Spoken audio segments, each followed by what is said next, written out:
बहुत आगे की घटना एक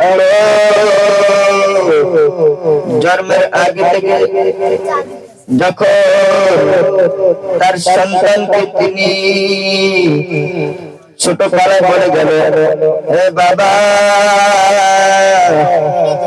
তোমাকে আমি যখন বড় হইবা তোমাকে আমি স্কুলে পড়ালেখা করাইব, স্কুলে পড়ালেখা করাইয়া তোমাকে আমি অনেক বড় মাস্টার বানাইব। ও দুনিয়ার মুসলমান ভাই, ওই লোকটা কয়দিন পর মারা গেল। মারা যাওয়ার আগে স্ত্রীকে ওসিয়ত করিয়া গেল, আমার সন্তান যদি বড় হয় আমার সন্তানকে স্কুলে ভর্তি করবা, স্কুলে ভর্তি করিয়া তারপর অনেক বড় আমার ছেলেকে মাস্টার বানাবো, স্কুলের মাস্টার হবে।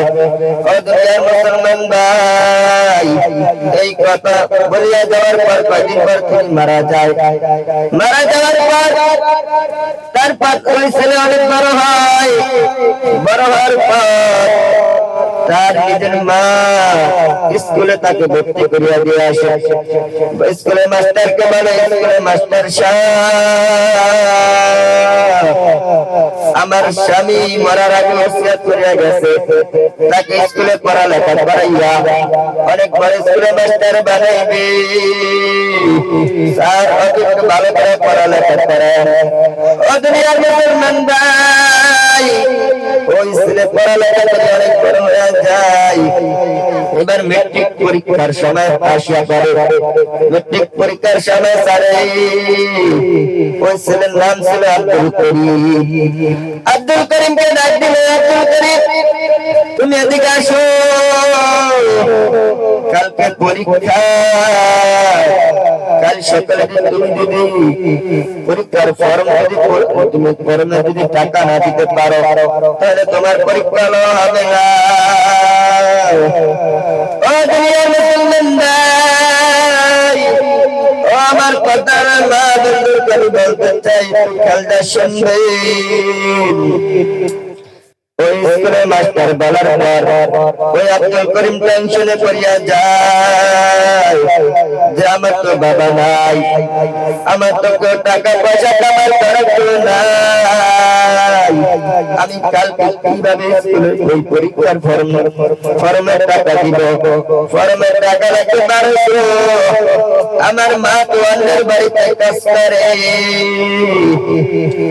আমাদের সংসার চালাইতে কষ্ট হয়, আমি আবার কিভাবে আমি ফর্মের টাকা দিব? আমি যে পরীক্ষা দিতে পারবো না, আর যদি আমি পরীক্ষা না দিতে পারি তাহলে তো আমি স্কুলে চাকরি নিতে পারবো না। আর যদি আমি স্কুলে যদি চাকরি না নিতে পারি, এত কষ্ট করে পড়ালেখা করলাম, বাবা আশা পূর্ণ হইল না। ও দুনিয়ার মুসলমান ভাই, এবার ছেলে অনেক চিন্তা করিয়া গেল, বাড়িতে আসা মন বাজার করিয়া বসিয়া আছে। মা অন্যের বাড়িতে কাজ করিয়া মাগরিবের পর আইসা দেখে ছেলের মনে কষ্ট, ছেলে কোন হাসি খুশি নাই। ছেলেকে জিজ্ঞাসা করো, তোমার কিসের টেনশন, কিসের চিন্তা, আমার কাছে বলো। ছেলে বলে না যে মা কষ্ট পাইবে, আর কালকে আমার জন্য কিভাবে এতগুলা টাকা কিভাবে জোগাড় করবে? তাহলে তো আমাকে টাকা পয়সা দিয়ে জোগাড় না করতে পারে, মার মনে কষ্ট থাকবে যে ছেলেকে এত কষ্ট করে পড়ালেখা করাইলাম, এখন যদি আমি পরীক্ষা না দিতে পারি তাহলে স্কুলে চাকরি নিতে পারবে না, আর যদি চাকরি না নিতে পারে ওর বাবার আশা পূর্ণ হবে না।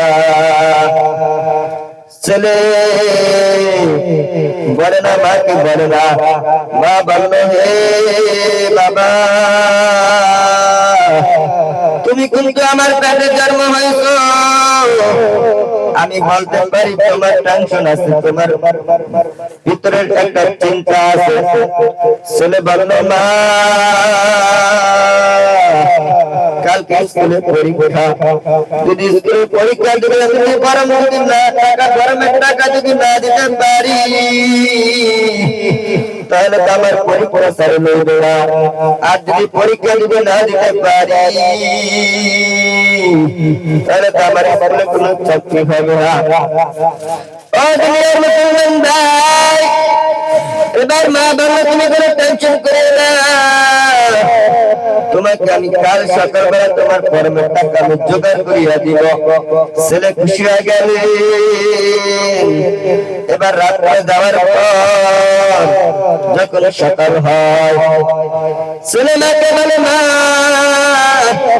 তুমি বলে আমার স্কুলের কর্মের টাকা দিবা, দেরি করিও না, সকাল 8টার আগে আমার স্কুলের টাকা দিতে হবে, তাড়াতাড়ি আমার স্কুলে যাইতে হবে, আমাকে টাকা দাও। বলে আব্দুল করিমের মা ডাকটা বলে এ বাবা যা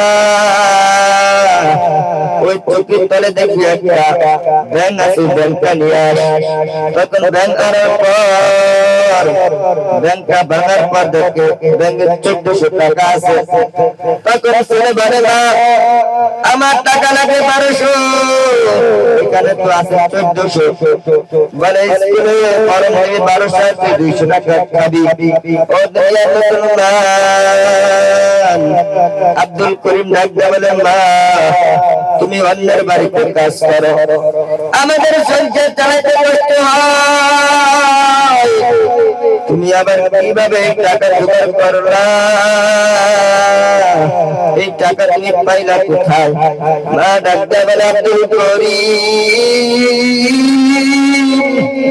আমাদের দুটা মুরগি ছিল, দুইটা মুরগিতে দৈনিক 2টা করে ডিম পারবো, একটা ডিম তোকে আমি দৈনিক সিদ্ধ করে খাওয়াইতাম, আরেকটা ডিম যা আমার বাকি ছিল সেই ডিমটা আমি দৈনিক 10 টাকা করে বিক্রি করতাম। এইভাবে আমি টাকা জোগাড় করেছি। আব্দুল করিম আমি জানতাম তোর মেট্রিক পরীক্ষার সময় অনেক টাকা লাগবে, আমি সেই সময় টাকা পাইব কোথায়, এই জন্য আমি আগে জোগাড় করে রাখছি।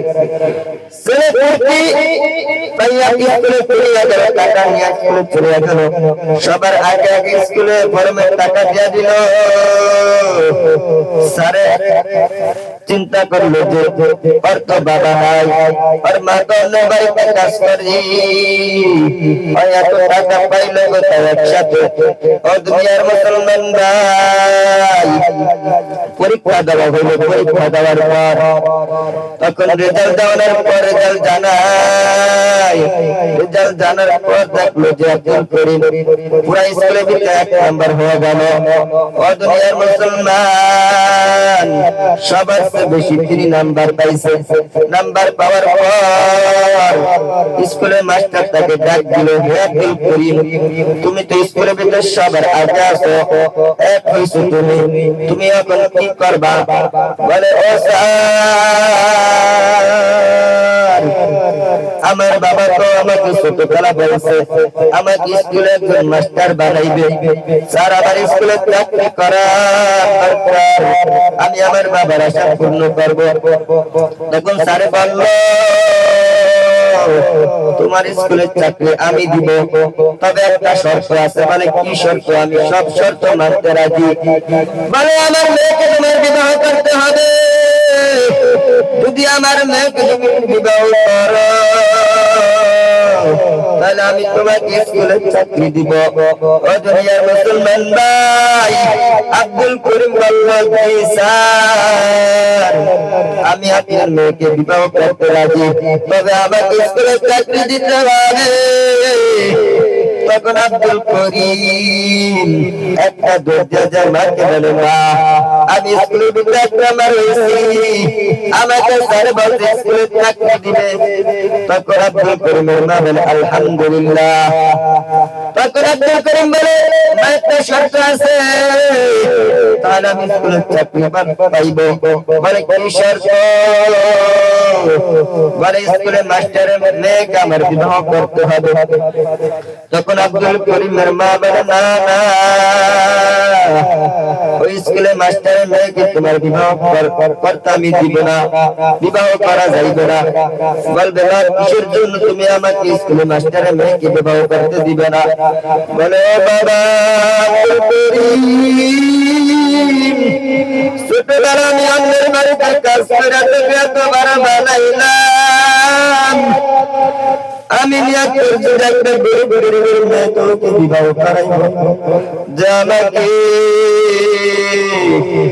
আজ অন্যের বাড়িতে কাজ করা যে না লাগে, যে আমার যে বাড়িতে কাজ করা না লাগে, ওই মেয়ে আমাকে কাজ করিয়া আমার কেমন করিয়া খাওয়াইবে।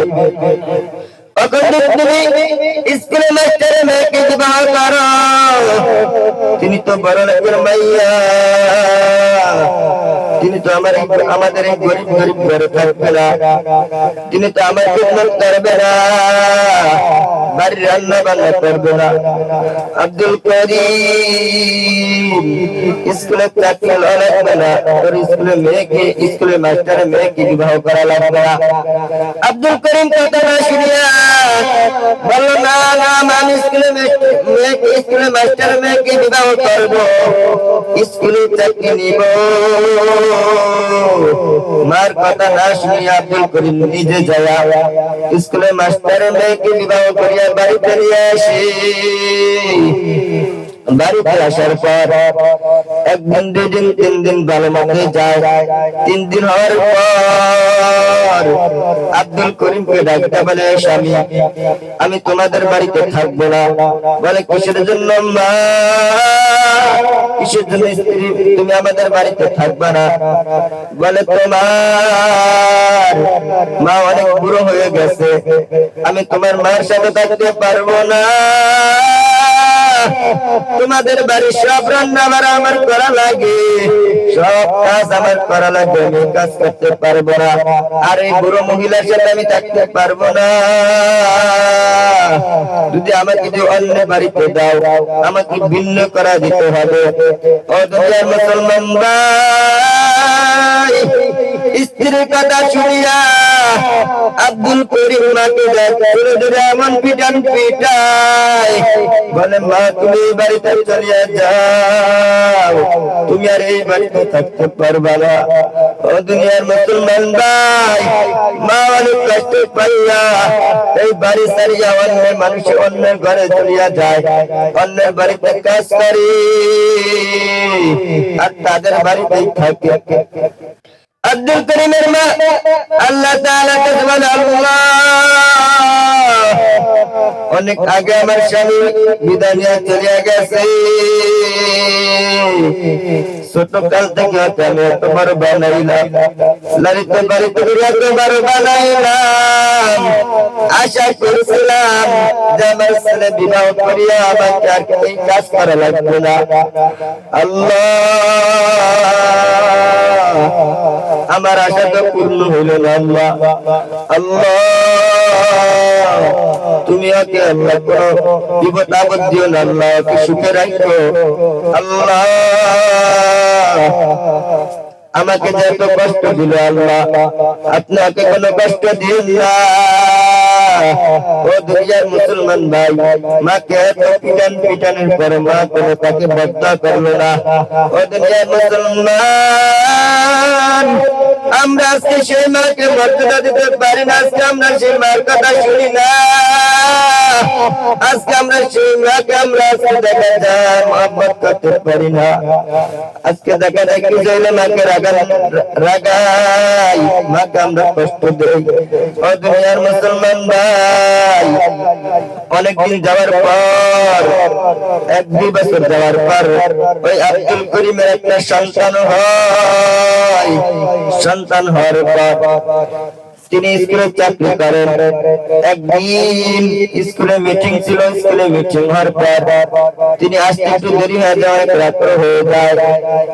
তখন বাড়িতে আসার পর তার স্ত্রী বলতেছে, আজকে তোমার এত দেরি হয়েছে কেন? বলে যে একটু মিটিং ছিল সেই কারণে আজকে একটু দেরি হয়েছে। ও দুনিয়ার মুসলমান, তখন ওই আব্দুল করিম বলে তুমি এখন কিসের জন্য ঘুমাও নাই? বলে তোমার ছেলের টেনশনে তো আমি ঘুমাইতে পারি না। বলে তুমি কিসের জন্য ঘুমাও না? ছেলের আবার টেনশন কি? ছেলে ঘুমায় রয়েছে, তুমি ঘুমায় থাকতা। বলে তোমার ছেলেকে পড়তে হলে ডান পাশে, আমার ডান পাশে শুয়াইলাম, ডান পাশে শিশু করে দিল। আমি আবার বাম পাশে শুয়াইছি, সেখানেও শিশু করলো। আমি ওই মধ্যে শিশুর জায়গায় বিজা জায়গায় শুয়া তোমার ছেলে আমার জায়গায় শুয়াইলাম, সেখানেও শিশু করে দিল। আবার আমি সেখানে শুয়া আমার কোলের আমার পেটের রাখলাম ছেলেকে। ওখান যদি ছেলে গরিবা যদি আমার থেকে পড়িয়া যায়, হয়তো ছোট মানুষ বোঝে না, হয়তো হাত পা ভেঙে যাইতে পারে, সেই কারণে আমি ঘুমাই না। ও দুনিয়ার মুসলমান ভাই, ছেলের মনে একটু আমার মা তো ছোটবেলা এমন করে আমাকে পালছে, আমাকে এত কষ্ট করে পাললো, আমি আজকে সেই মাকে ঘর থেকে পিঠা বার করে দিলাম। আমার লেখেন তো দুনিয়ার মুসলমান নাই। ও দুনিয়ার মুসলমান ভাই, ছেলে দেরি না করিয়া একটা দৌড় দিয়ে যা, মার দরজা যায় হাজির। মাকে যা বলে মা দরজা খোলো। মা বললো না না, আমি দরজা খুলতে পারবো না। বলে না মা, দেরি না করে তাড়াতাড়ি দরজা খোলো। মা বলছে বাবা আব্দুল করিম, তুমি যে গত বছর আমাকে পিঠাইছো, সেই ব্যথা আমার কোনো শরীর থেকে যায় না। যদি আমাকে যদি তুমি আবার পিঠাও, তাহলে আমি আর বাঁচবো না। তুমি আমাকে মাইরো না। আমি তোমার এই বাড়ি থেকে আমি কালকে সকালবেলা চলিয়া যাইব, আমি আর তোদের গ্রামে থাকবো না। তারপর আমাকে আব্দুল করিম ছেলে রাগ বলে মা তাড়াতাড়ি দরজা করুন, আমি দরজা ভাঙিয়া ভিতরে ঢুকিয়া যাইব। মা মনে করলো যদি আব্দুল করিম যদি আমি দরজা না খুলিয়া দেই, তাহলে আব্দুল করিম জিদ করে আমি যে দরজা ভাঙিয়া ঢুকলে আমাকে বেশি পিঠাইবে। ডরে ডরে মা দরজা খুলিয়া দিল। ও দুনিয়ার মুসলমান ভাই, মা দরজা খুলতে দেরি, আব্দুল করিম মার পায়ের নিচে পড়তে দেরি নাই। আব্দুল করিম মার পায়ের নিচে পড়িয়া মাকে ডাকতে হলো, মা জীবনে কত অন্যায় করছি মা, জীবনে না বুঝে অনেক ভুল করছি মা, তুমি আমাকে ক্ষমা করিয়া দাও। মা ডাকতে বলে বোকা ছেলে, মা কোনদিন কষ্ট পায় না, মা কোনদিন ভিতরে ব্যথা লাগে না। তুমি আমাকে যে মা কয়েকবার ডাক দিয়েছো, আমি আর কোন কষ্ট রাখি না। আমি এক বছর অনেক আশা করছি যে আমার বাবা তো আমাকে একদিন আমাকে মা করে ডাকবে না। ও দুনিয়ার মুসলমান ভাই, আজকে দেখা যায় আমরা সম্মান মর্যাদা বুঝি না। তোমার আমার মা যে তুমি আমি মার মর্যাদা বুঝি না। যার মা নাই, যার বাবা নাই, তিনি মার মর্যাদা বাবার মর্যাদা বুঝে। ও দুনিয়ার মুসলমান ভাই, এই জন্য যার এখানে যার মা আছে, যার বাবা আছে, অবশ্যই আমরা মাকে মহব্বত করবো, আমরা অবশ্যই মাকে খেদমত করবো। ও দুনিয়ার মুসলমান ভাই, এই জন্য আমি বলতে চাই মার মনে কোনোদিন আমি কষ্ট দিব না, মার মনে আমি কোনোদিন ব্যথা দিব না। সকলে নিয়ত করতে পারবেন। ও দুনিয়ার মুসলমান ভাই, যে আল্লাহ তাআলা যে আমাদেরকে যে পাঁচ ওয়াক্ত হুকুম দিয়েছে সে অবশ্যই আমরা আল্লাহ তাআলার হুকুমকে পালন করব, ঠিকমতো নবীর সুন্নাতকে আমরা মহব্বত করব, নবীর সুন্নাতকে ভালোবাসবো। আমরা অবশ্যই বেশি বেশি আল্লাহ তাআলার কাছে দোয়া করব, আল্লাহ জীবনে যত নাফরমান করলাম, জীবনে যত ভুল কালাম আল্লাহ আপনি ক্ষমা করিয়া দেন। ও দুনিয়ার মুসলমান ভাই, আমরা অবশ্যই আল্লাহ তাআলার কাছে ক্ষমা চাই, অবশ্যই আল্লাহ তাআলা ক্ষমা করিয়া দিবেন। এই জন্য আমি বলতে চাই আপনারা সকলে পাঁচ ওয়াক্ত জামাতের সহিত নামাজ পড়বেন, নবীর সুন্নাতকে মানবেন, হারাম ছাড়িয়া হালাল খাইবেন। আল্লাহ তাআলা যে আমাদেরকে সকলকে পাঁচ ওয়াক্ত নামাজ পড়ার মতো তৌফিক দান করেন, সকলে বলি আমিন। আলহামদুলিল্লাহি রাব্বিল আলামিন।